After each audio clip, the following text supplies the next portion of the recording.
anything that is big enough for your spouse to call off the relationship is big enough to be a ground for divorce. Even on that customary practice, if you take it up and say that the reason why I want to leave my husband's marriage is because my husband is always beating me. Even your king cannot force you to be married. Even because label differences just simply means that there are things that you are doing that I don't like and I don't want. No. And I don't want to continue in the marriage with you. We have not been able to settle or come in, right? Even because label differences actually mean that you can almost be doing something illegal as far as I agree with you. You can continue, because I was going to say that you can continue. That's why we have condemnation of adultery. Yes, adultery may be a ground of divorce, but the other party can condone it.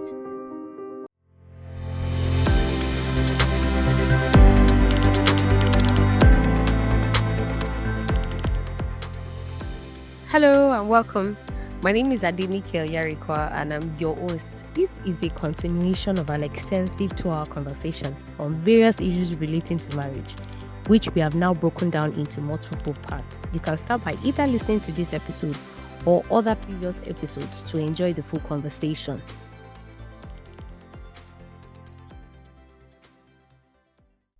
Customary law, many men push to marry virgins, and the reason why they push to marry virgins was because of the psychological and biological issue of pair bonding, not to be compared.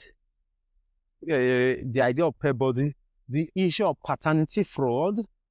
They don't want a situation where the woman is maybe already pregnant for someone, right? The issue of being promiscuous, now having tested A and B, you may no longer be satisfied and you may now want more. So those may be some of the reasons. So if a woman divorced in those days, it means that it will be difficult for she to find a husband. Especially maybe in the community, that's in community.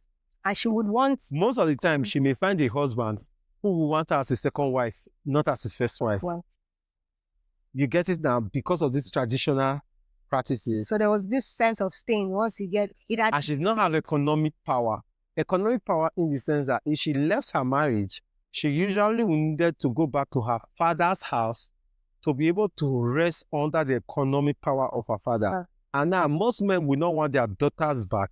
Not necessarily because they don't love you and they don't like you, but you coming back is extra bees on the family. Yeah. It's not just a disgrace that you could not stay in your marriage. Though it goes beyond that. It's the fact that you're coming back also means that you are bringing extra bees to us. If you're not also coming with children, you are bringing extra bees. You understand? One of those, we've talked a bit on the customary law, on the statutory side. I mean, all this reasoning that you've given also stands. I mean, abuse, financial aspect, all of them, and all of that. But now I want us to talk a bit about the law. Okay, Grace. So for people that, they're maybe going through something and they're wondering, I just want to get a divorce, and then maybe they go see a lawyer and then they say, there is no ground for the divorce. Yes. But to you, it makes perfect sense why you shouldn't be together. So under the law, can you tell us under the law, what are the acceptable grounds of this? If we are bringing it down, one sentence would cover everything. It will be intolerable behavior. Now, the reason why some people may say there are no grounds for this and that is because you have not actually been able to show how that behavior of your spouse is actually an intolerable behavior. First of all, no court, no judge will force the two of you to remain married.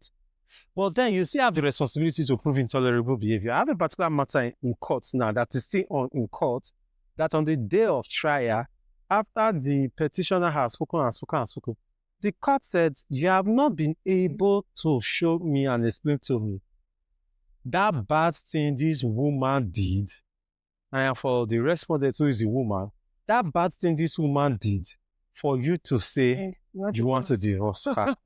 Because everything you are saying is bordering on what she did to your mother. What your mother and her mother had in common. But between the two of you, you will say, oh, she does not cook for me. You did not mention that. Oh, she does not give me sex. You did not mention that.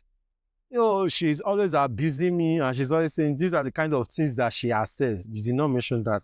Oh, she makes money and she does not spend money on the family and the rest. You did not mention that. Oh, she's adulterous. You did not mention that. Oh, she does not take care of the children. She usually abandons the children maybe only to the house help, and she's only pursuing her career and the rest. You did not mention that. So maybe she has a mental, or she has mental health conditions, or maybe she has a terminal disease or something.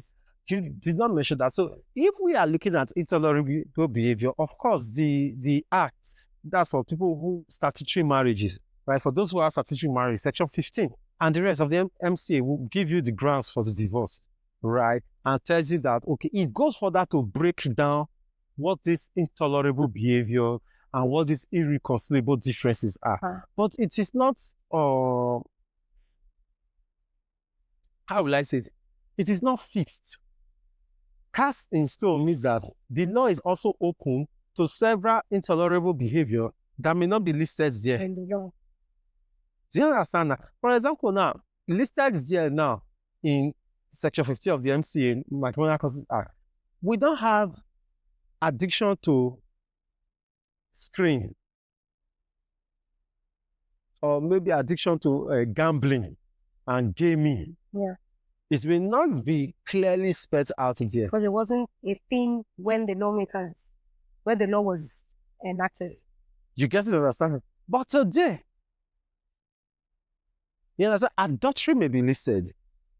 But your spouse may not be adulterous, but the spouse is flirtatious. You know, there are people that are not adulterous. They have not. His friends was the difference. Adultery actually means that they have had sexual relationship. But flirtatious means that they are having other romantic affairs, although sex may not have happened. Okay. So for the benefit of those, listening to us, at least you can pick. Yeah, or the fact that you have somebody that you're always chatting with, you always say, I love you too. You are always maybe buying gifts for sending the person gift. You're not sharing the person picture or your WhatsApp status. Now, the time that you are supposed to be giving to your spouse, you are no longer giving it to your spouse because you are not giving it to that person. It can be an intolerable behavior because it's not affecting the emotional security of the partner. Yes, there may not have been physical contact at all. That every evening you're always going to play football with your friends. You're always not at home. So you come home every 9 p.m. Every time you come home, your children have already slept and the rest. You don't participate in any chore. It can be an intolerable behavior. It must be sufficient for the judge to actually believe. Yes, you must prove it. Yes, you must actually show it and the rest. Is there a test for like a reasonable man? Test? No, that's the interesting thing, is that the requirement when it comes to family law is even a little bit lower than the general or the preponderance of probability of general civil law. Can you for some of our listeners, they might not understand. Okay, yes, let me break it down. Is that, normally when it comes to civil law, we are always looking at, okay, make us believe. Based on what you have said and based on what I have said, who has said something that is more believable, right? Who has said something that is more believable? You get your understanding now?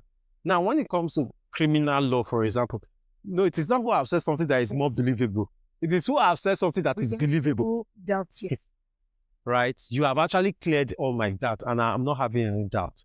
When it comes to family law now comes to, we are looking at the sacredness of the relationship. It now comes to, who has this person shown that the sacredness of their relationship has been jeopardized, it has been destroyed, do you understand it now? Yes. So that's why verbal abuse would fly, right? Because it's the psychological torture. Yes. People should go by the Anti-Torture Act. Yes. Right? Yes. Saying things to people is a form of torture. Yes, to manipulate them. You understand? It's a form of torture, which the we have the Anti-Torture Act is there. We will have the Violence Against People Prohibition Act. Yes. Right? So we are talking about this torture, right? He's always saying things like this to me. he's always saying things like that to me and the rest. In so situation where I did so thing, he said so and so to me. He said so and so. So what the judges may do at the end of the day may say, okay, I want people to go for counseling. Okay. Many I've done matters like that where the judges will say he wants to refer the couple back to counseling, right? And say like, okay, this thing is actually something people can work on through counseling. Thank you for listening to this episode. The conversation still continues and you can listen to other parts of the recording in the next episode. See you there.